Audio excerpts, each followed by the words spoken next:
Aujourd'hui, je vais vous présenter le couteau avec le meilleur rapport qualité-prix que j'ai jamais vu. Un petit couteau de poche qui a une ligne selon moi excellente, dessiné par Ferrum Forge et fabriqué par WeKnife, le Massdrop Gent. Donc bonjour à tous et bienvenue pour une nouvelle vidéo. Aujourd'hui donc une présentation du très connu Massdrop Gent. Dans cette vidéo, je vais vous présenter un petit peu qu'est-ce que Massdrop, qui a été renommé Drop, qui sont les designers de ce couteau, Ferrum Forge. On va parler de ses différentes caractéristiques et ses spécificités. Et on va ensuite discuter rapidement de ses très nombreuses qualités, de ses quelques défauts. Et on va aussi essayer de le comparer avec sa nouvelle version, donc le Gent 2.0, qui est aujourd'hui disponible à la vente. Donc tout d'abord, parlons de Massdrop, ou aujourd'hui Drop. C'est une boutique en ligne qui vend aujourd'hui des claviers et du matériel audio principalement, mais qui il y a quelques années vendait aussi beaucoup de matériel EDC comme des montres, des lampes, tout un tas d'accessoires, mais aussi des couteaux. Et il proposait notamment des couteaux à un très bon prix par rapport à d'autres boutiques en ligne. Et en particulier, il proposait beaucoup de modèles exclusifs à Massdrop. Ça pouvait être des modèles de marque, par exemple le Spyderco, qui ont euh, vendu une série Gold de Endura et Delica en acier SPG2, dont j'aimerais beaucoup me procurer d'ailleurs. Et ils ont aussi fait beaucoup de partenariats, disons, avec des couteliers et des designers pour faire fabriquer leurs couteaux et les vendre exclusivement sur Massdrop. Il y en a beaucoup, je vais pas tous les citer, mais il y a bien évidemment Ferrum Forge, qui ont proposé beaucoup de designs pour Massdrop.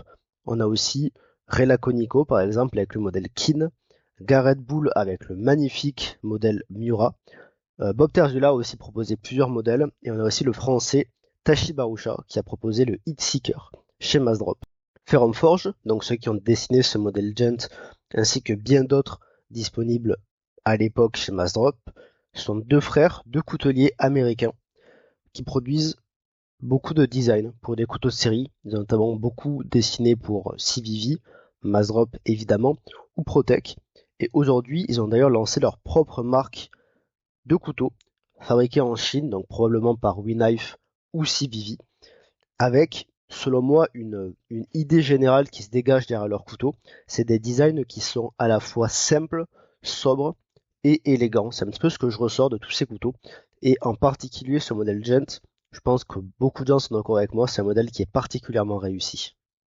Parlons rapidement des caractéristiques de ce couteau, qui est petit, puisqu'on a une longueur totale de seulement 17,5 cm pour une taille de lame de 7,8 cm et un poids très contenu de seulement 68 grammes. C'est vraiment ce qu'on peut appeler un couteau de poche, exactement comme le Fox Livry que j'ai déjà présenté. C'est un couteau qui est très compact et qui est très facile de garder dans la poche. Il est vendu originellement avec un clip qui a un port profond pour ceux qui aiment ça. Moi je trouve que ça gâche le design donc j'ai préféré l'enlever. Mais c'est vraiment un couteau qui a été dessiné pour un usage urbain, entre guillemets. L'acier de la lame est en CPM S35VN. La lame est montée sur roulement à billes céramique et le manche a des platines en titane avec un frame lock comme mécanisme de verrouillage et des plaquettes en G10 pour l'habiller. Avec ce type de caractéristiques, aujourd'hui, même pour des couteaux fabriqués en Chine, on s'attend à des couteaux qui peuvent facilement dépasser les 150 euros, voire même dépasser les 200 euros, comme on le voit chez WeKnife assez régulièrement. Mais il faut savoir que ce couteau, je l'ai acheté pour 70 euros. Ça paraît assez dur à croire aujourd'hui avec le prix des couteaux qui explose, même ceux fabriqués en Asie. Mais ce couteau était bel et bien vendu pour seulement 70 euros. Et nous allons un petit peu voir en détail à quel point ça paraît dur à croire. Donc la lame, elle a une forme qui est un petit peu drop point, avec une partie un petit peu plate ici et un très gros ventre arrondi pour la lame. On a une pointe qui est assez fine, assez pointue, une finition satin. Hop, si on veut bien faire le focus, voilà, une finition satin qui est de toute beauté. La lame a quelques traces parce que ça fait pas mal d'années que je l'ai et que je l'utilise. Les moutures plates et, disons, partielles. On peut voir qu'il y a une zone ici qui ne prend pas les moutures, donc des moutures plates, disons, partielles. Le frame lock en titane marche parfaitement, aucun lock stick. le couteau marche parfaitement. Les plaquettes étaient disponibles en plusieurs coloris, donc on avait du G10 bleu comme celui-ci, du G10 noir et aussi du G10 vert. Il y a aussi une autre version, il me semble, qui est sortie avec des plaquettes en bois et aussi en fibre de carbone.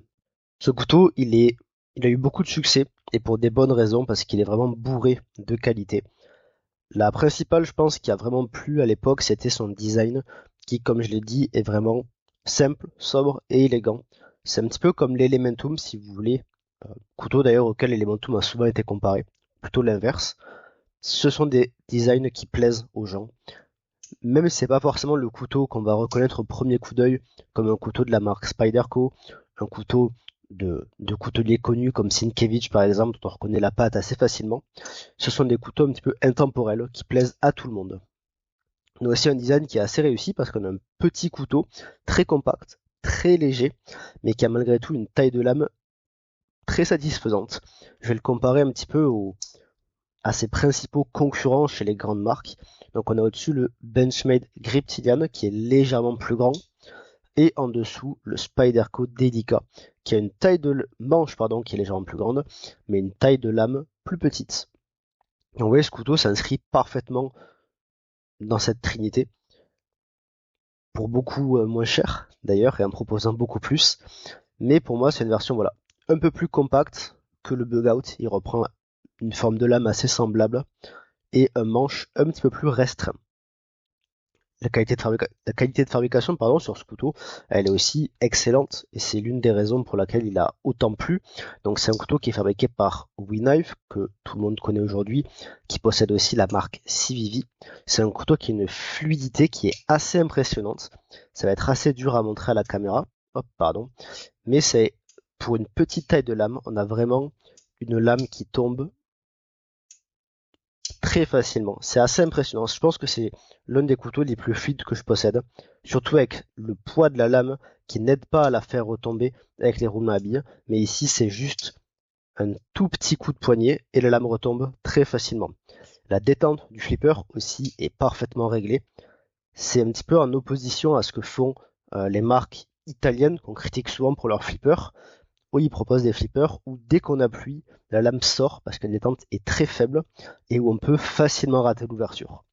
Bon, pour moi, c'est un peu de la mauvaise foi parce que en y mettant un tout petit peu d'effort, c'est impossible de rater l'ouverture sur ce type de couteau. Donc ici, c'est le Giant Mouse Biblio. La différence, c'est que en Chine, ils aiment faire des détentes où dès que on arrive à passer la force de la détente, la lame va se déployer obligatoirement. C'est impossible de louper l'ouverture, même en y mettant beaucoup d'efforts. C'est possible en trichant un peu de cette manière, mais bon, en ouverture classique, c'est impossible de louper la détente. Et d'ailleurs, quand je l'ai reçue, elle était tellement dure que des gens pas habitués au couteau n'arrivaient même pas à l'ouvrir. Juste pour vous dire à quel point c'était impressionnant. Mais on peut que saluer l'efficacité de la détente. Je viens de rayer un petit peu ma table. Ce couteau ne présente absolument aucun jeu haut et bas, aucun jeu latéral, aucun, vous savez, lock stick, quand le stick accroche un petit peu à la lame quand on essaie de déverrouiller. Rien de tout ça. Et aussi une autre qualité que je me dois de mentionner parce que c'est pas le cas tout le temps, c'est un couteau qui se démonte et se remonte extrêmement facilement. On a deux vis qui maintiennent la plaquette en G10, une autre vis pour le petit pin ici, la vis de pivot, et c'est tout. La qualité des vis est très bonne. C'est un couteau que j'ai démonté et remonté des dizaines de fois sans aucun problème. Et il fonctionne toujours comme le premier jour. Et bien sûr, la lame est parfaitement centrée. Cependant, c'est un couteau qui n'est pas exempt de défauts. Il y a selon moi deux qu'il faut signaler. Le premier, c'est un choix de design qui est cette petite encoche pour le doigt. Alors qui n'est pas un défaut en soi parce que selon moi c'est un élément de design et si on regarde juste la ligne du couteau, je trouve que cette petite encoche s'adapte très bien, même si à cause de l'usure liée à l'affûtage on la voit moins qu'avant. C'est une encoche qui n'est pas du tout utilisable dans le sens où le simple fait de mettre mon doigt, vous voyez que j'ai la peau du pouce qui dépasse sur le tranchant. Donc c'est pratique pour l'affûtage, c'est beau pour le design, mais c'est pas du tout utilisable et ça nous fait perdre quelques petits millimètres de tranchant. En opposition, je peux vous montrer un couteau qui a une encoche pour le doigt, mais cette fois-ci c'est vraiment pour le besoin de l'ergonomie du couteau, pour avoir une prise à 4 mains sur un tout petit couteau, à 4 doigts pardon, sur un tout petit couteau, où là l'encoche a du sens. Et on comprend quand on utilise le couteau pourquoi est-ce qu'il y a cette encoche. Ici c'est un petit peu une mode d'avoir choisi cette encoche, une mode ou un choix de design, mais qui n'est pas du tout pertinent d'un point de vue ergonomie ou utilisation. C'est pas très grave, vous allez me dire. Par contre, il y a un autre problème qui est selon moi bien plus grave sur ce couteau, c'est l'épaisseur de lame qui est de 3,2 mm sur un couteau avec une lame qui fait 7 cm et quelques. C'est beaucoup trop. Et le problème c'est que du coup la géométrie de la lame n'est pas bonne. C'est un couteau qui ne coupe pas très bien. On a pas mal d'épaisseur derrière le tranchant et c'est selon moi un problème pour un couteau de poche parce que 90% de son utilisation, elle va être alimentaire. Pour comparer, c'est plus épais que le manche du Endura que j'ai déjà présenté et aussi épais que le manche du Griptilian que j'ai aussi présenté sur la chaîne. Si je le compare avec le Delica que je vous ai montré tout à l'heure, la différence d'épaisseur est assez saisissante. Le Delica c'est un sabre laser, alors que celui-ci, il est vraiment pas efficace pour la plupart des coupes. Éplucher une pomme, couper des pommes de terre, ce genre de choses. Et ça, selon moi, c'est un gros problème qui est assez récurrent chez Ferrum Forge parce qu'ils ont reproduit l'erreur chez leur Gent 2.0. Donc justement, parlons de cette nouvelle production de chez Ferrum Forge qui sont fabriqués en Chine pour remplacer sûrement la production qu'ils avaient avec Massdrop. Ils ont décidé de sortir un modèle Gent 2.0 avec le même design mais des caractéristiques un petit peu différentes, comme une évolution.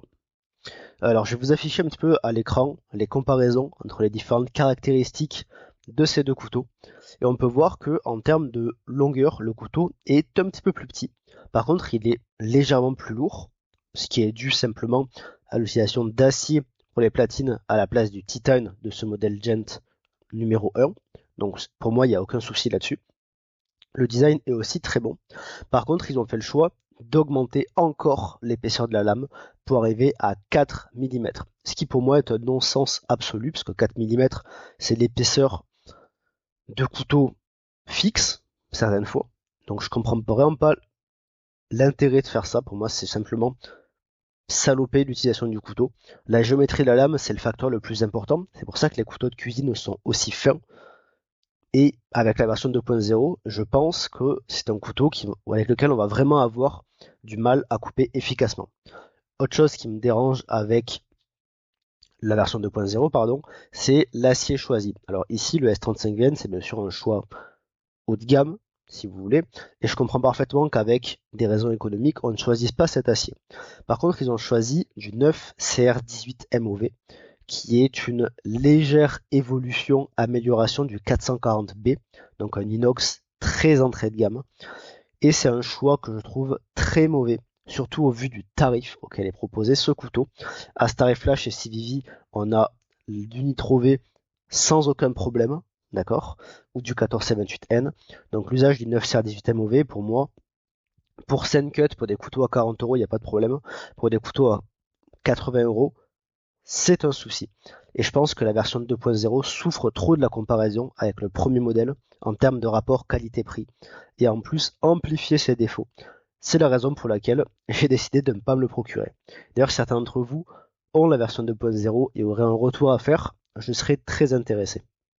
Donc pour conclure, ce Massdrop Gent est le meilleur rapport qualité-prix que je n'ai jamais vu et sûrement le meilleur rapport qualité-prix qu'on ne verra jamais, puisqu'avec la tendance actuelle, je m'attends pas à voir le prix des couteaux diminuer.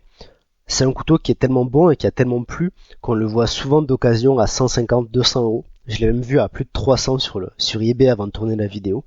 C'est un couteau qui est vraiment excellent en tout point, qualité de fabrication, design.